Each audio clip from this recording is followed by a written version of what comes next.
And I'll just keep checking that it's recording as we go. Hi guys, welcome to Alula's third puppy preschool video.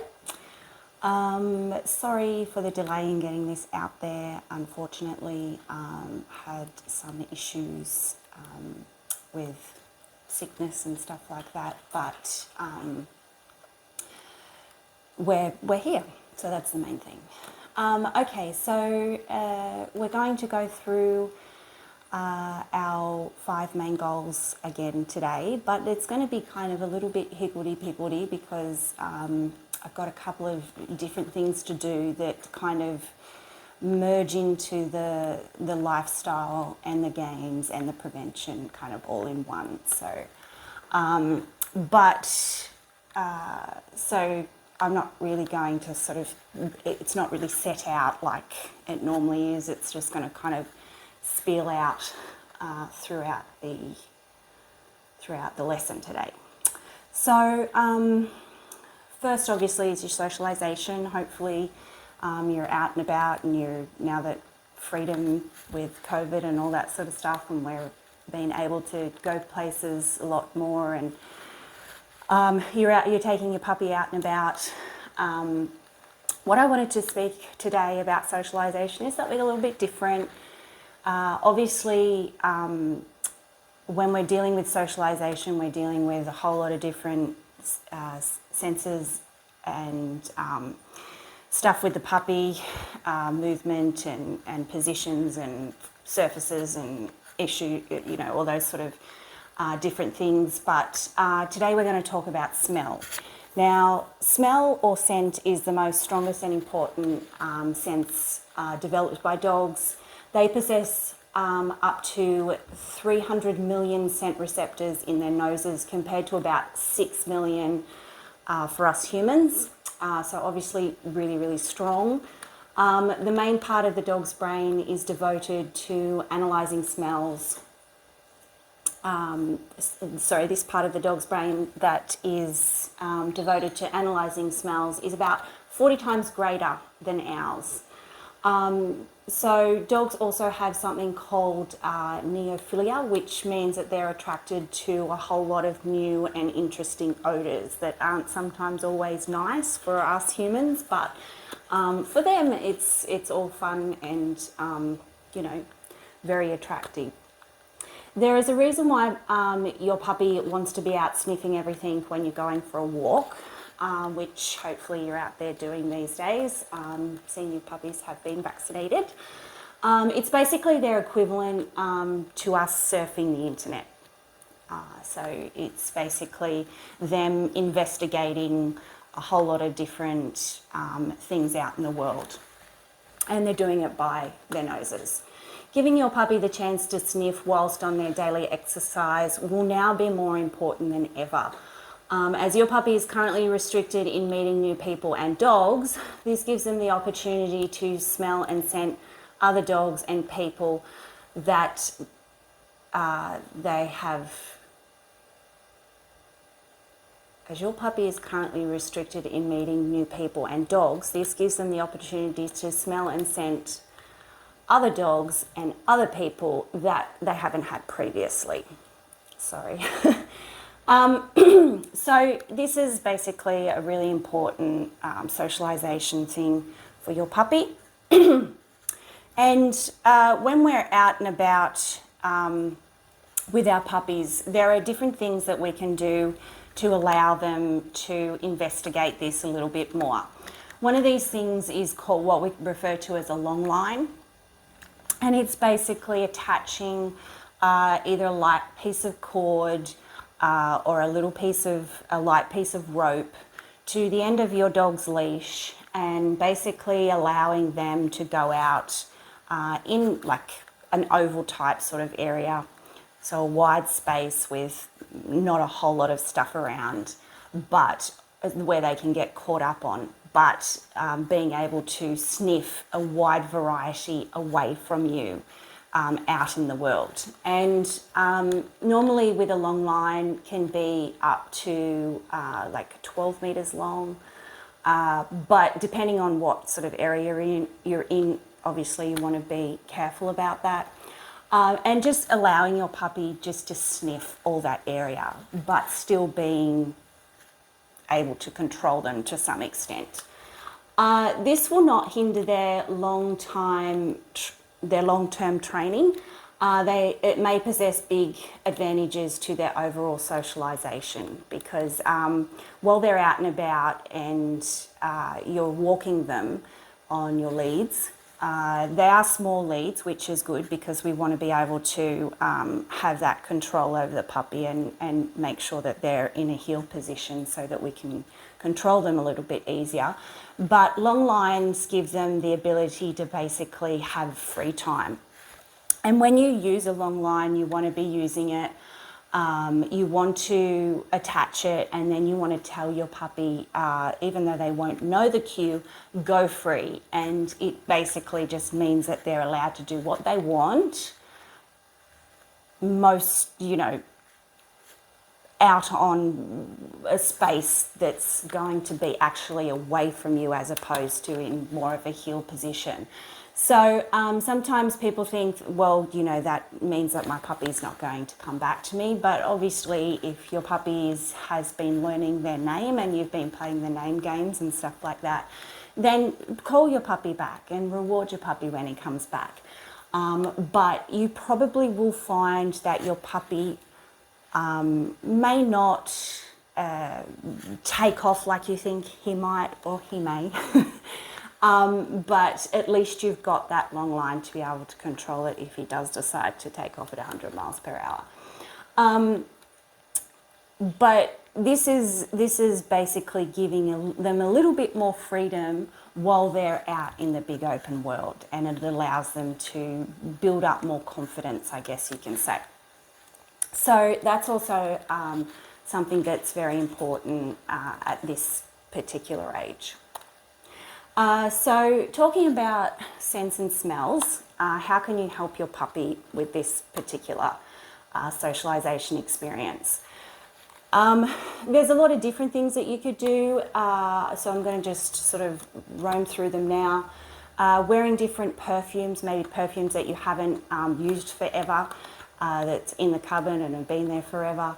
You can put them on a sort of different daily basis or rotation basis, because allowing your puppy different smells because people tend to use the same sort of smell, so your puppy get used to smelling that particular smell, and may even acquire that particular smell. I know my daughter, she wears one that I bought her for her birthday all the time, and Indy smells of her all the time because she's always cuddling her and stuff like that. So changing just little things in your life like that, different body washes, different body sprays, different hair products, etc., and certainly different colognes and perfumes. That can just allow your puppy to get used to certain things, because you will find that your puppy may go to somebody and kind of, recall back, because it's kind of like I don't like that smell, or, I'm not used to this person with this really strong perfume. I'm not used to this person that smells different, etc., etc. So allowing your puppy to get used to different smells on different people, or even on you, is something that's helpful for them. Other stuff that you could do would be some people don't allow their puppies to go out on fresh cut grass, because, they end up with, green feet, or they end up with allergies or something like that. But fresh cut grass is really an important tool with your puppy socialisation, not just at home, but also out and about when they're, if the fields have just been cut, or, I don't know, big open spaces, parks, etc., the grass has just been cut, because this allows a lot of the time the smells to be turned over, and different smells come up from the ground, which is why you'll find that your puppy will, when they go out on fresh cut grass, they'll maybe dig in a spot that they don't normally dig or something like that, because they're exploring these new smells that have been sort of churned up by the grass. So this is a really good socialization experiment, different cut grasses. If you have a compost bin, we have compost bins. Puppies love to smell compost bins. Even if it's as simple as once you turn the compost bin, you know, sort of allow your puppy to stick their head in and smell it, dig in it if it's safe to dig in. Obviously be careful if there's stuff in there that they shouldn't have, like avocado seeds and avocado skins and onion and stuff like that. But if it is, you know, nice compost that, you know, is nice smelling, then that's really awesome for them. They love to find the worms and stuff like that. So that's really fun. Strong smells like motor oils and petrol, take your puppies past petrol stations. Allow your puppy to smell different motor oils on the ground, different strong smells like that. Fishy smells, so when you go to the beach and your puppy wants to smell the seaweed, obviously, you know, some owners pull their puppies away. Let them smell it, let them do it. As long as there's no blue bottles or anything like that, obviously all of this sort of stuff is within reason. But stuff like this is really important for your puppy to experiment with these particular smells, because if he's not getting those particular smells and exploring those particular smells right now, then when those particular smells come up throughout their lives, they tend to shy away from them. So allow them to do it. They love it and it's fun for them. Fish cleaning tables are awesome. If you take your puppy down the boardwalks or whatever, and there's fish cleaning tables down there, down to the Haven if you're down that way. Actually, I don't even know if they've still got cleaning tables down there, but there's certain ones around the coast, obviously. You know, any kind of fish guts and stuff, fish scales, and obviously bones you want to be careful for. But all those particular smells are really fun and fresh. Well, okay, they may not be fresh for us, but they're fresh for them and fun for them. Obviously make sure they don't eat anything, but you know, that's using their noses, and that's really exciting, fun for them. May not be fun for us, but it's fun for them. Also, what we do is strong smelling fish. So if you happen to have fish one night, and this is another thing when you're cooking dinner, and I know people don't like their dogs in their kitchen and stuff like that, but you know, if you do have your puppy you know, relatively handy to you, maybe they've got a barrier or something like that near the door, but you know, allow them to smell the different types of foods that you're cooking at night time. If you've got fish, example, but if not, and you don't want to do it that way, then break open a can of sardines and allow your puppy to eat the sardines. Try not to get the ones with the oil just right yet. They definitely have the oil at about 1, but probably the saltwater ones are better right now. But some puppies may not like it. Some puppies may think that the smell is way too strong. The sardines, though, we give our dogs sardines once a month, because it's really good. The oils, fish oils in the sardines are really good for their coat. So that's really, again, really strong smell that some puppies like, some puppies don't like. But always keep attempting to try them with the smells that they don't like, to get used to them, obviously. Another fun thing, and I'm actually going to attach a couple of videos to this session, that is a couple of things that I do with my dogs on a regular basis. One of them's actually was taken yesterday when Safi decided that she was going to investigate an area of the garden that obviously had something there the night before that was obviously very strong smelling, maybe a possum or maybe a rat or something like that. So there's a bit of a video on that. There's a bit of video on when I took them down to the shed the other day, and that's the next thing that I want to discuss. We've got a couple of sheds that aren't, one of them are open, but one of them isn't and doesn't get open very often, only when we shove crap in there. But garages and little sheds and stuff like that that are full of strange items, big towers of stuff that you no longer use, strange smells, different shapes, different surfaces, etc.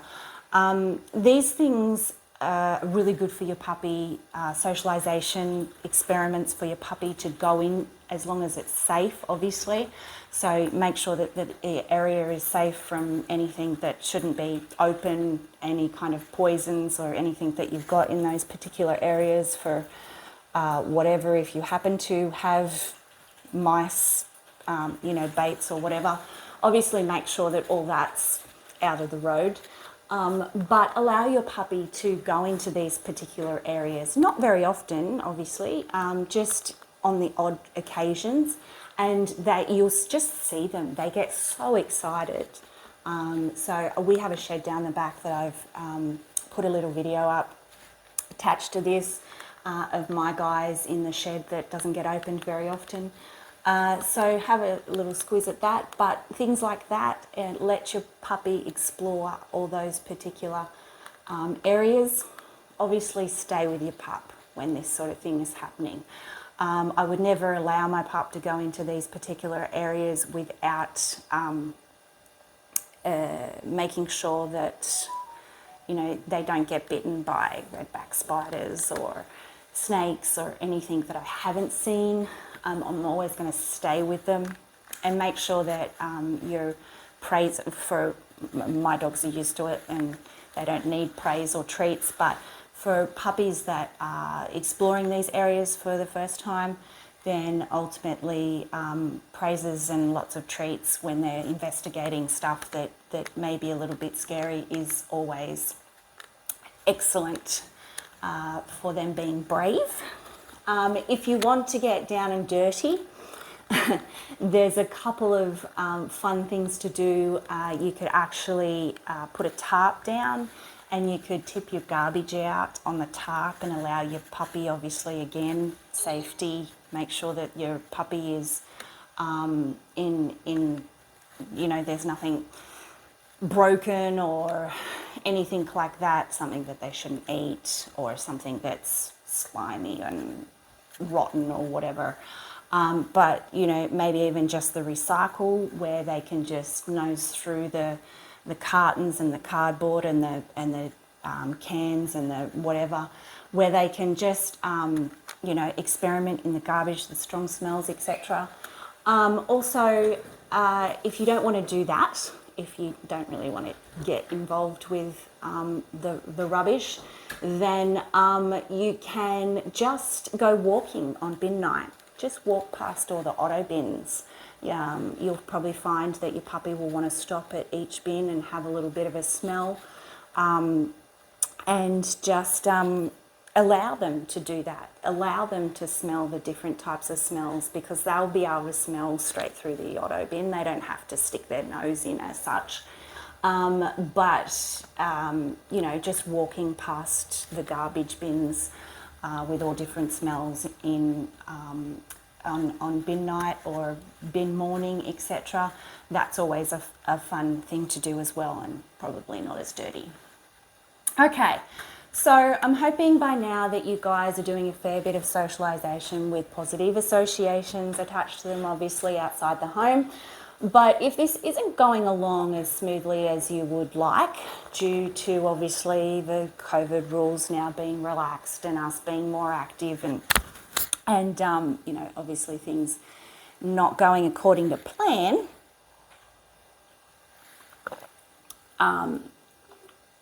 all the time because of things changing so often these days. But we may have another option for you if you don't have. That's my water. Okay, obviously it's your water too. Okay, so now I'm lost my train of thought. Okay, I have another option for you.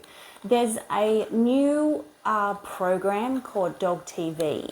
It's one word, Dog TV. It's a cable TV network which has been made specifically for dogs. Now, I'm not going to go into the science behind it. There's a great little explanation sequence on YouTube that you can watch, and that gives you all the information on it. You may not agree with this type of thing. You may think, really?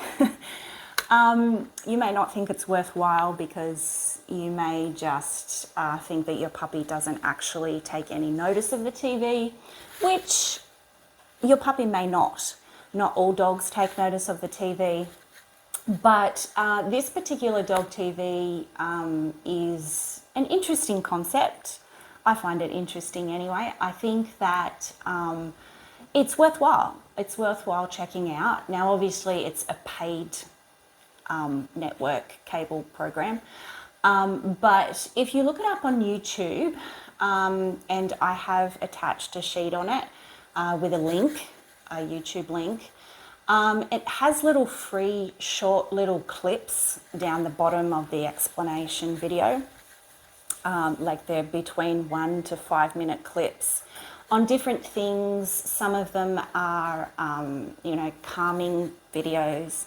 Some of them are stimulation videos, etc. There's music with them, and apparently the science behind it is that it will be attractive to your dog or your puppy. But even if your puppy doesn't watch it, the noises that are released in those particular short clips are also beneficial for your pup to listen to, because there are barking dog noises and different stuff like that. If you're not out there and doing it, out and about in the world, then Dog TV is something that you may want to look into. It's pretty cool. I think it's pretty cool, and it's obviously not going to cost you anything to watch those small little videos. You can pop them on, kind of like a subconscious thing while your puppy's drifting off to sleep. You could put them on your iPad and sit it next to the crate, or just if your dog happens to be near the TV and you've got a connection on your TV you've got a smart TV and you can watch YouTube videos, put it on there. Otherwise, sit with your dog on the couch and allow him or her to just roam around. And if they watch, they watch. If they don't watch, they don't watch. But at least they're still being exposed to the noises that are with that particular TV. Clips. I think they're useful, and as I said, it's interesting.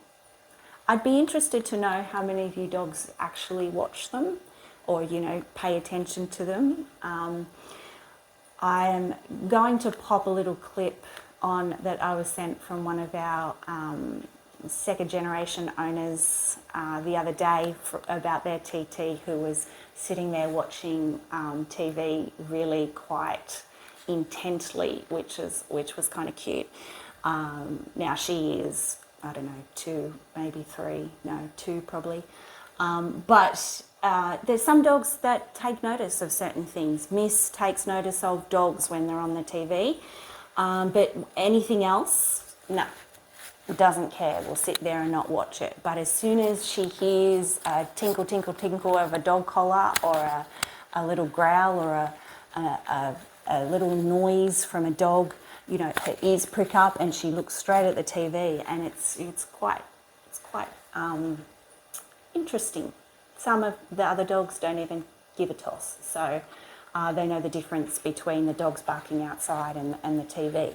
So it's I'd love to know if you do happen to have any reactions with your dogs with that particular dog TV. Let me know. Or you may even want to subscribe if they love it. Who knows? I'm currently compiling a list of, for our coasties, of parks, beaches, reserves and dining areas in which you can take your dog either in your arms, or if you're concerned about the risks at the moment without that third vaccination on the ground, if you feel that it's a low risk area. That will hopefully be finished maybe next week, although I'm kind of, as I said, really struggling. I've had a cold this week, which is why I have water here that Dawn decided to drink. So I will get that to you as soon as possible. But I wanted to go through a couple of things which I found interesting in my travels, trying to get this information of the lists of parks, beaches, reserves and dining areas. That when you're outside enjoying areas with your puppy that you need to remember, which some of these I actually didn't know. So this was me learning myself. On the coast, so dogs are prohibited and must not enter within 10 metres of any children's playground or playing apparatus. So even if it's got like a swing set somewhere, your dog's not allowed within 10 metres of that particular area. Obviously, public bathing spots, so the entrance baths, or if you have any the Terrigal baths.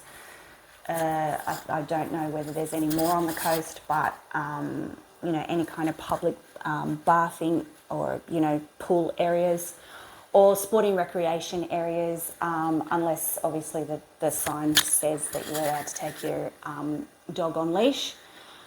A public place set apart by council for the protection of wildlife, e.g. COSLAND, so coastal open space systems. There's quite a few sort of happening around the coast now, which have been set aside for areas relating to protection of wildlife. So obviously you're not allowed to take your dogs into those areas. And any beach not specifically designated as a dog beach, obviously, whether it's on or off leash. Some dog beaches are on leash, some dog beaches are off leash, but you'll probably find that there's more on leash dog beaches than what there are off leash dog beaches. So be really careful about that. Okay. The next thing we're going to talk about is just a little bit of training. So on the meet, greet and treats scenario. To teach the pup to sit versus jumping on the visitor's legs to greet when he meets somebody outside the house. So a lot of people, although there are plenty of people out there who love dogs and goes, oh, they're okay. There are those people out there that when your dog decides to meet somebody or greet somebody, that your dog wants to jump up and say hello, and these particular people don't particularly want the dog to jump up, but they won't say anything because they feel really bad. So there's something in the whole teaching your dog to sit when they're greeting people.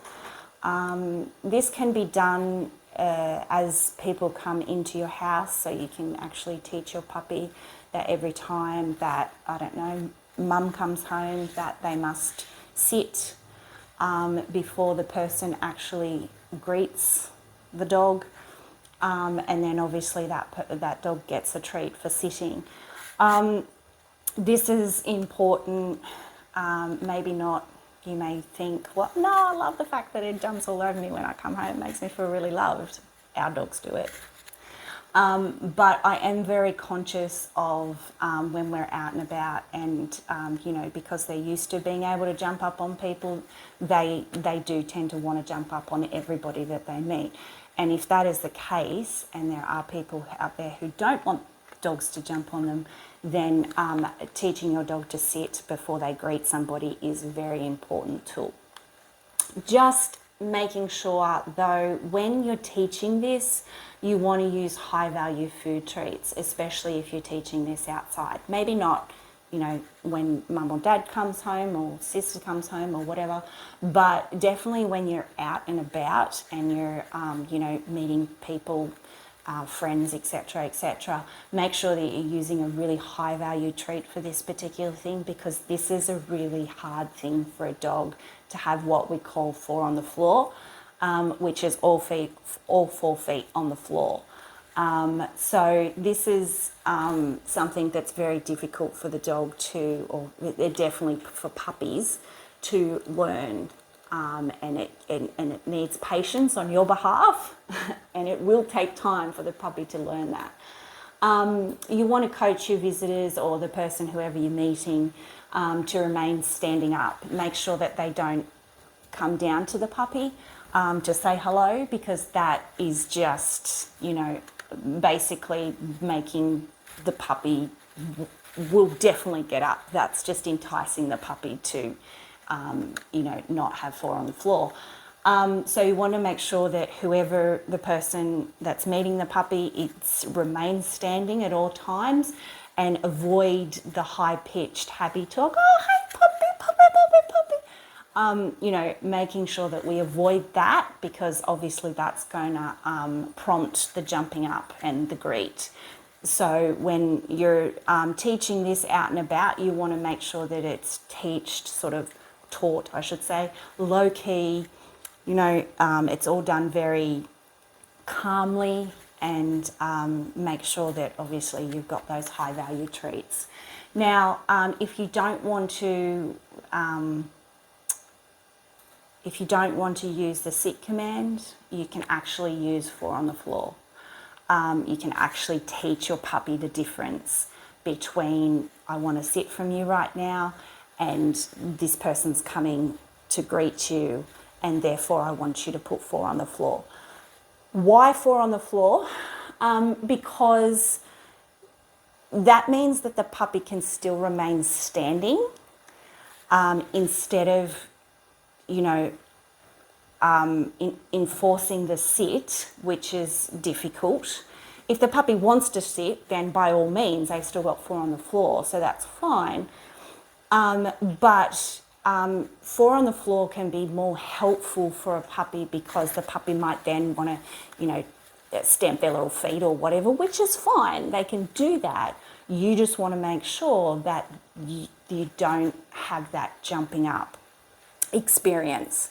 So teaching them 4 on the floor and allowing them to have that option to either sit or stand can sometimes be a little bit easier than having them greet somebody in a sit position. It also puts the puppy into a more vulnerable position sometimes, because dogs kind of feel less in control if they're currently having to sit every time they meet somebody. So 4 on the floor can also help that, instead of actually making the puppy sit and feel a little bit vulnerable. So, and that allows the puppy to, if the puppy wants and they don't want to greet that person, to back as well. And it also allows you to see the reaction of the puppy to that person, as opposed to making them sit.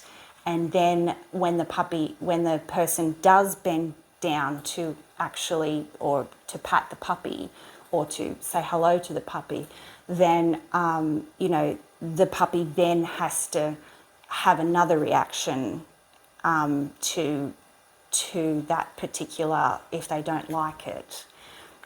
So it allows you to, 4 on the floor allows, if the dog is standing, to move back away from the person, and you know right away that the puppy is not happy with that, and you can then intervene and go, oh, you know, my puppy doesn't feel like meeting people today, so then you can, you know, walk away or whatever. So just make sure when you're teaching 4 on the floor that the puppy's on the lead, because it then can get a little bit confusing, obviously, because then the puppy has the ability to run away.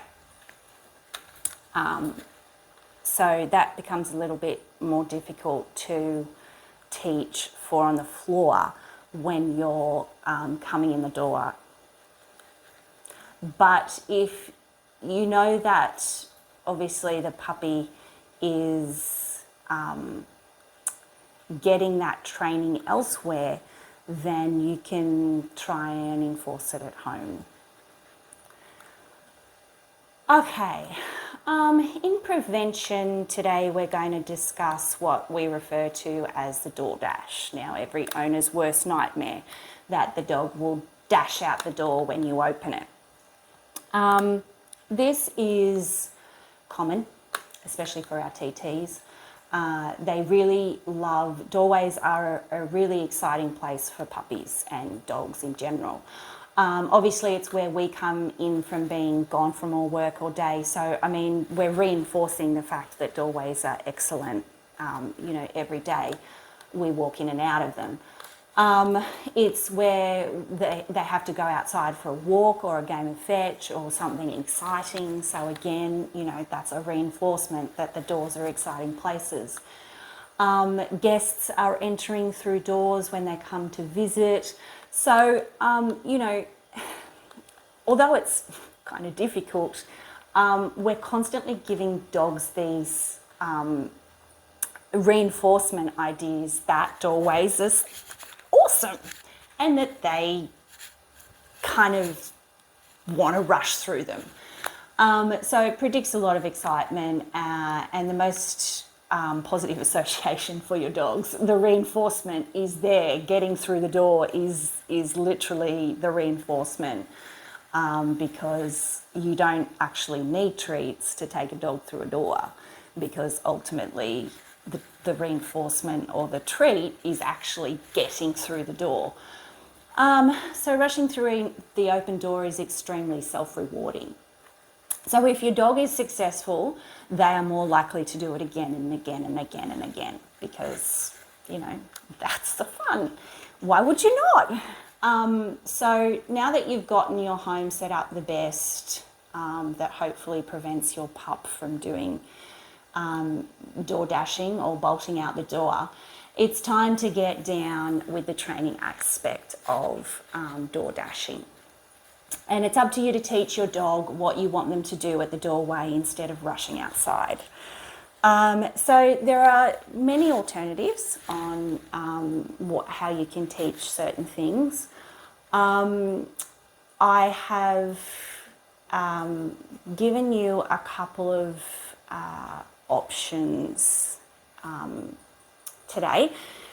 First, I'm going to do a teach a sit and a stay at doorways. I'm just listening out because I can hear moaning. I think that's one of the dogs moaning. But I'm going to teach Dawn a sit and a stay at a doorway for you today. But you can, in the notes that I'm going to send you, you can teach them not crossing the threshold of the doorway via you're going to teach what we call a visible boundary. Now, visible boundaries can be taught through doorways such as, kitchens, for example. Invisible doorways can be taught going outside a car, for example, so making sure that there's a visible boundary, at the door of your car, so the dog doesn't automatically door dash out of the car if they happen to be in the car and not in a crate. This is something that you can teach your dog. For example, invisible boundary or doorway can be taught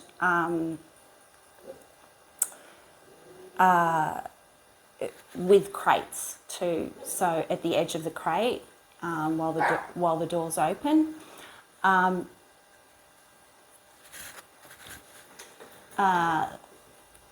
So I've put a information sheet of the notes about teaching an invisible boundary. I think it's a link from memory. Of a girl who I watch, and she's training her dog the invisible boundary. So watch that. It's really quite interesting. and we'll teach you how to teach that invisible boundary. I'm not going to do it today, but if you have any problems with it, let me know, and I can come and do it in the house with you, teach it in the house if that's what you need. But we're going to teach Dawn the sit and stay at the doorway, or you can simply, when you're at home, you can simply teach the go to bed, crate, mat, whatever. So there are alternative things that you can teach your dog when you have visitors, or when the doorway is being opened, you need to get the groceries inside, for example. There are different things that you can do. Obviously, at this particular time frame, I'm going to sort of say to you, you probably should be starting to teach a come cue. So instead of just come via the name, maybe come teaching the dog to come. In your workbook, you've got steps how to teach a come. Just be aware that teaching a dog to come is one of the hardest. So come is also what we refer to as a recall. A recall is one of the hardest things to teach a dog, or for a dog to learn. Because majority of the time when we're teaching a dog a recall, we're teaching it to come from something exciting or something, that obviously they want to go to. So the value is very high on whatever that is. So it's very difficult to make sure that you proof that recall and that it's very set within the dog, and it's a very hard thing for you to do, to teach, and it has to be taught over a long period of time. So you need to make sure that when you are teaching recalls or comes, that you be very patient, because in a dog's eyes it is one of the hardest cues to actually learn. But obviously a reliable come or a reliable recall could save your dog's life, because if something happens, for example, a door dash, and especially when we're out on the Pacific Highway here, you don't want your dogs running out onto the road, and obviously, or jumping out of a car onto somewhere where they shouldn't be. So obviously a reliable recall can really be life-saving for your dog. Or even, if they happen to front a snake or something like that, teaching a dog to come away from that can obviously be life-saving, but can be a huge achievement if you can teach that. So step-by-step instructions on teaching a sit and stay cue should be in your workbook, and you should be definitely starting with the stay first. Don't move on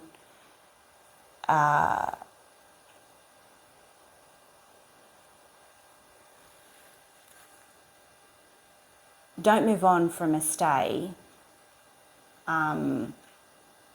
until for longevity time until they've definitely got it down. Don't rush through it, basically, is what I'm basically saying. Because if you do rush the steps, then that need to go won't be enforced within the dog. So don't rush it, is basically what I'm saying. Okay, so teaching your dog to sit and stay at a door. If you're teaching your dog to sit and stay at doors, it's really good to do it inside at every door that you have closed in your house. So if you happen to have all your bedroom doors closed and you're walking through the house and your dog's with you, that you make them sit and stay before they're allowed in. you can reinforce that as you're going throughout the house. Obviously, sometimes you can't, because not all doorways may have a door and not all doorways are always closed. So this can sometimes be a bit difficult because there's different doorways and stuff like that to teach.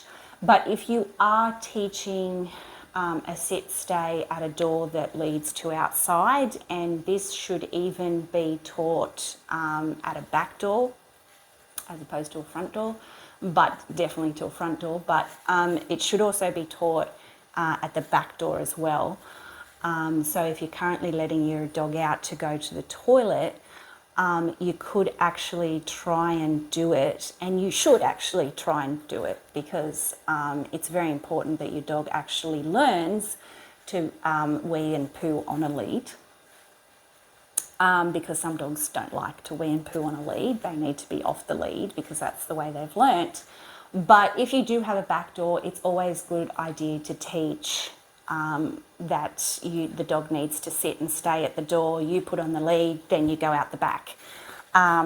This reinforces the front door. So every time that the dog needs to go outside the front door, that it needs to sit and stay at the front door, the lead goes on and then they can go out. So again, make sure that that happens. Try not at this early stage to ever let your dog out the front door without a lead on, because this can be very confusing for the dog if you happen to put the lead on while you're in the car, for example, or if you don't want to have the lead on while the dog's in the crate in the car, then put the lead on in the house, in the crate, put the dog in the car, take the lead off. This enforces that every time the dog leaves the house, the dog is required to have the lead on. Okay, so it's very important behaviour at doorways if you can start training it as soon as possible, but start training it without food, because the action should be actually going through the door, okay? So you shouldn't need treats to teach your dog to go through the door, because the reward should actually be going through the door.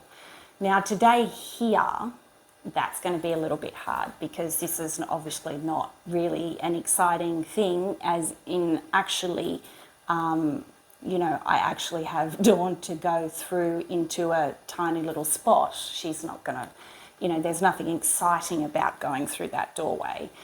So what I've got is a little bowl with her food, or with puppy food actually, because that's more enticing, which I'm going to pop a little bit in there and make sure that when she goes through the door, that's the reward for her. But normally we want to teach it without anything on the other side, because obviously the reward is the action of going outside or going through the doorway.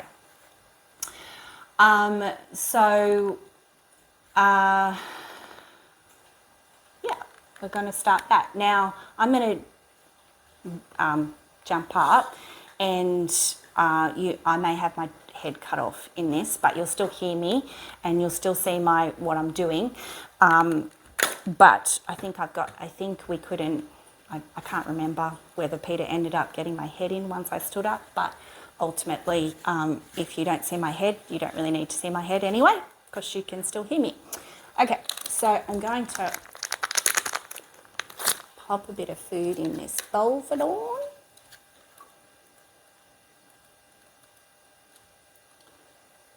Ooh, look, Bubby. You want to go in there. That's fun and games. Nope. Clever TTs. She knows that. She can just jump up on the couch and get around the back way. Okay. So, Dawn, come here. Here. Come here. Good girl. Ready. All right, so how you want to teach this is you can teach the verbal cue of sit, which obviously she's already doing, or you can teach the hand movement of sit, which she's already doing, or you can teach a wait. So you can teach them a sit and then a wait. And what you're going to do is you're going to open the door, wait. Nope. And as soon as they go towards the door, you're going to close it. Wait.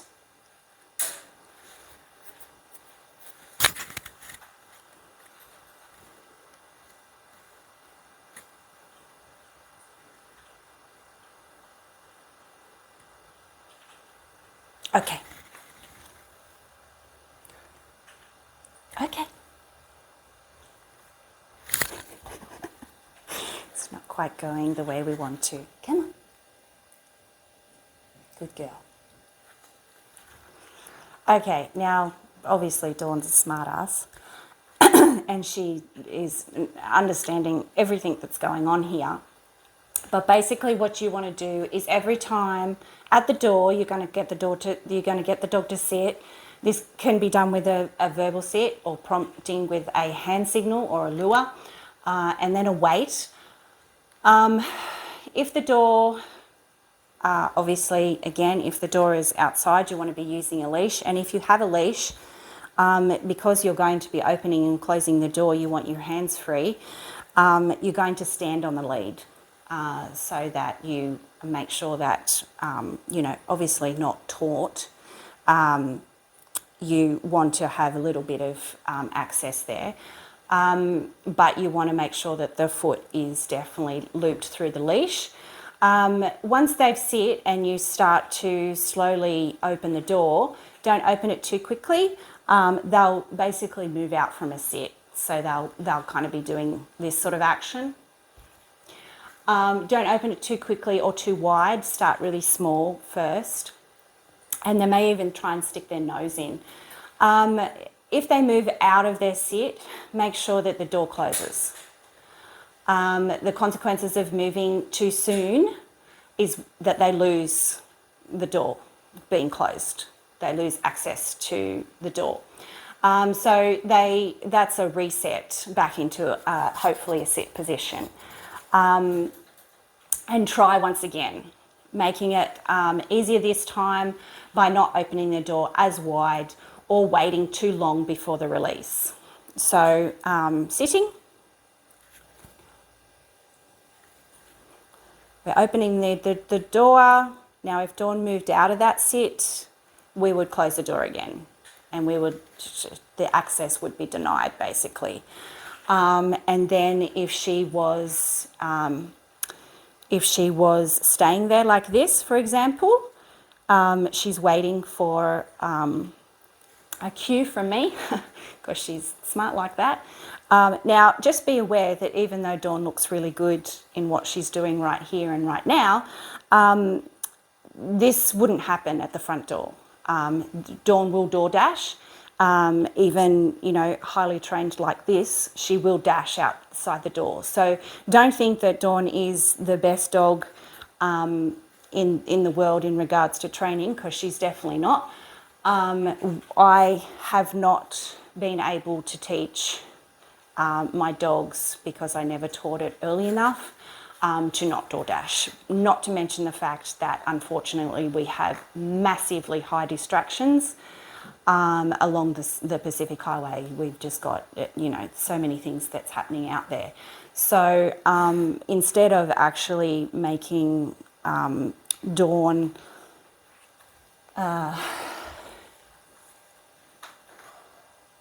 she may door dash, but Dawn has road sense.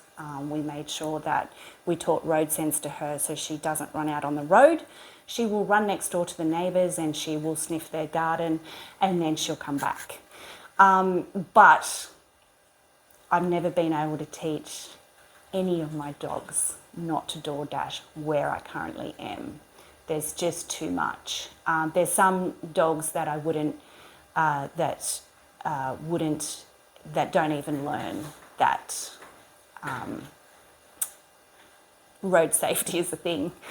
I have some dogs that would just take off on the road. So this is a very important thing. And if you have a house that isn't as busy as what mine is, then it will be a lot easier to teach the dog.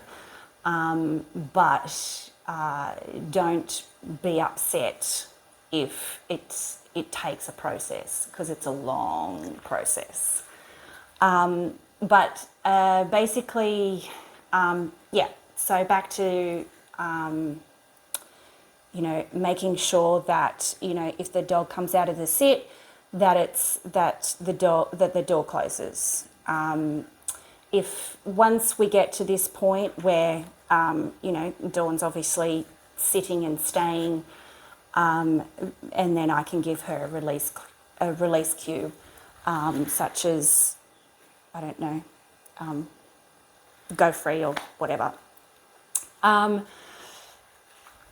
okay, I don't like okay, but, you know, going out.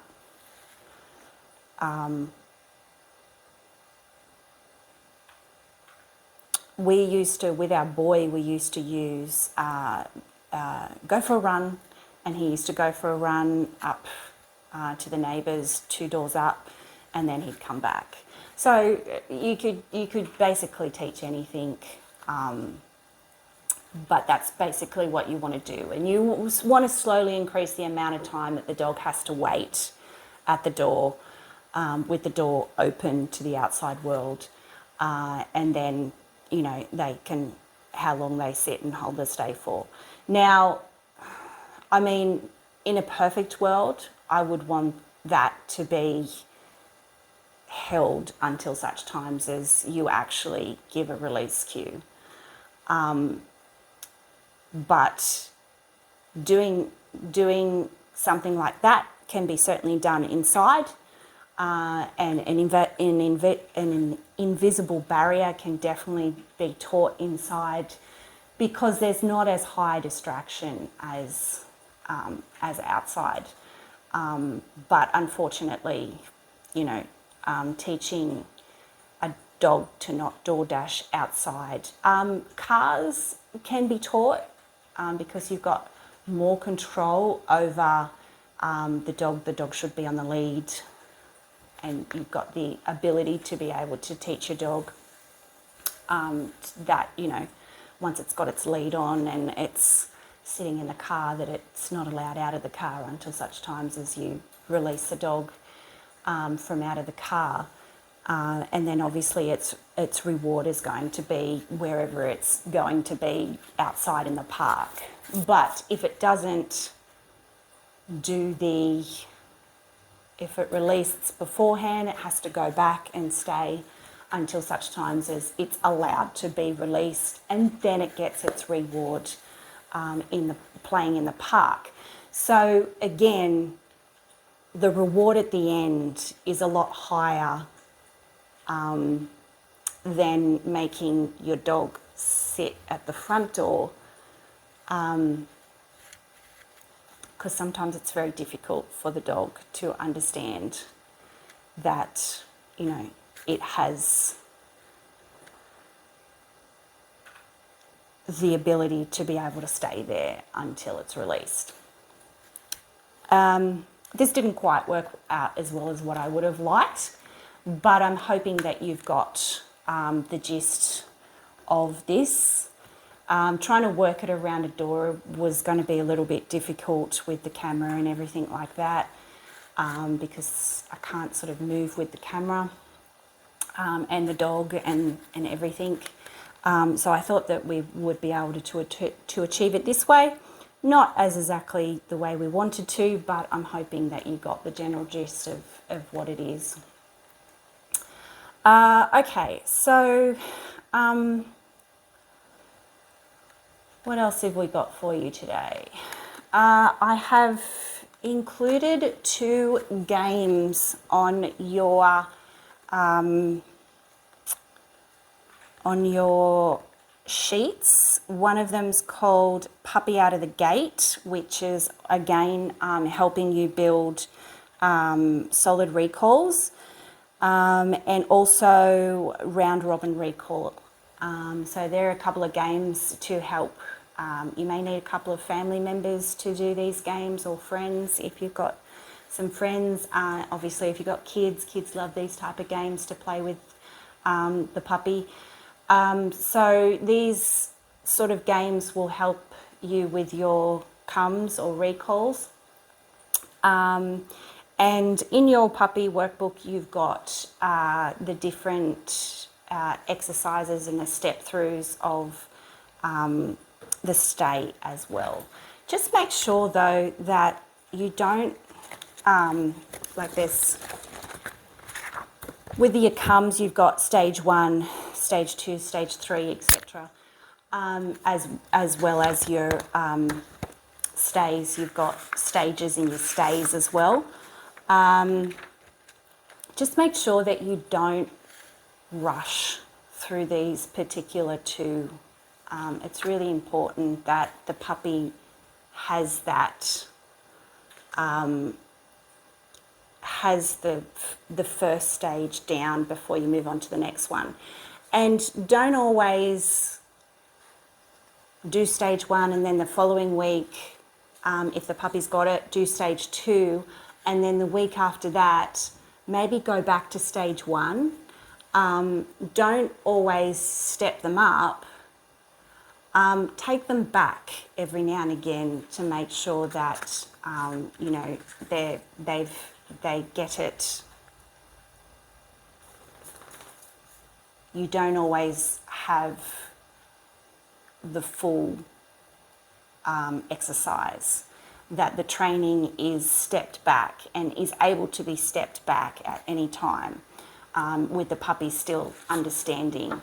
That is the crux of making sure that you proof, what we call proof, so making sure that the exercise is set in the dog, imprinted in the dog, is the fact that the puppy can sort of come in and out of stages without too much issue, and without too much, easily, I guess you could say.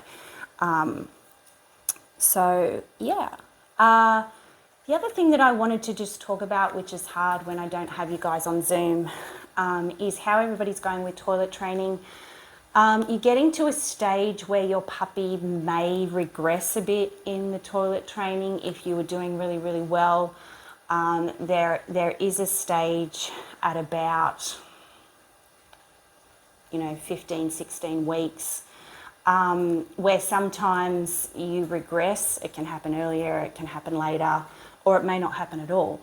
But that your puppy all of a sudden can't, what you thought was learnt, you thought, oh, he's doing really good with the toilet training outside, or on a mat or something, and all of a sudden, they're back wetting the floor again.